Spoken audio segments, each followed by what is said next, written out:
এখনো পর্যন্ত তোমরা যদি আমার এডুকেশন মিউজিক অ্যান্ড আদার্স চ্যানেলটি সাবস্ক্রাইব করে না থাকো তাহলে তোমাদের বলবো তোমরা অবশ্যই সাবস্ক্রাইব করবে। তাহলে আমি যখন বিভিন্ন ধরনের ভিডিও আপলোড করব সরাসরি তোমাদের কাছে পৌঁছে যাবে। এখন যে অঙ্কটি আমি তোমাদের বোঝাচ্ছি, প্রথম 64টি বিজোড় সংখ্যার গড় কত। এখানে যেটা মনে রাখতে হবে অবশ্যই সেটা দেখো কি লিখছি। ধরো তোমাদের বলছে n সংখ্যক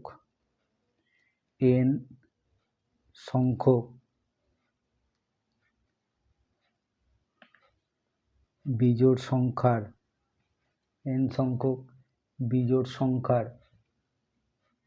গড় সমান n। এটা মনে রাখতে হবে তোমাদের সঙ্গে।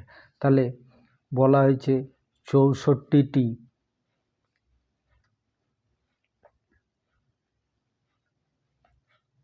বিজোড় সংখ্যার গড় সমান হচ্ছে 64।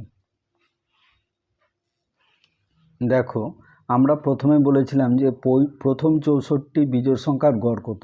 তাহলে সেই ক্ষেত্রে আমরা সূত্র লিখেছিলাম যে n সংখ্যক বিজোড় সংখ্যার গড় হচ্ছে n, অর্থাৎ উত্তরটা 64 হলো n এর মান। কিন্তু এবার তোমাদের প্রশ্ন করা হয়েছে যে যদি তোমাদের বলে 68টি জোড় সংখ্যার গড় কত, তাহলে তোমরা কি করবে।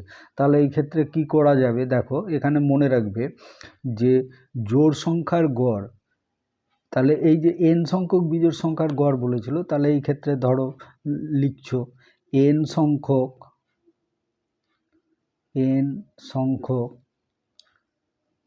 জোড়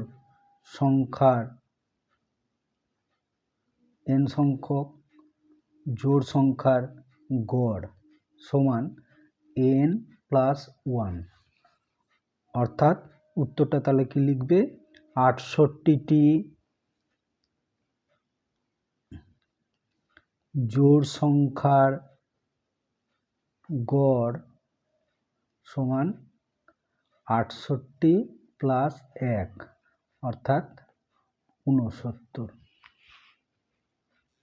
তাহলে তোমরা দেখলে জোড় সংখ্যার গড়ের ক্ষেত্রে শুধু কিন্তু n হচ্ছে, অর্থাৎ সংখ্যাটা যেটা সেটাই আমরা পাচ্ছি।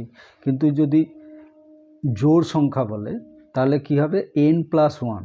বিজোড় সংখ্যা বললে হচ্ছে n, অর্থাৎ যে সংখ্যাটা শেষ সংখ্যা সেটাই উত্তর। কিন্তু জোড় সংখ্যা বললে কি করতে হবে n + 1, অর্থাৎ n মানে যে সংখ্যা মোট সংখ্যাটা শেষ সংখ্যা সেটা পাবো, তার সঙ্গে 1 যোগ করে দিলে তাহলে আমরা কিন্তু গড় করতে পারবো।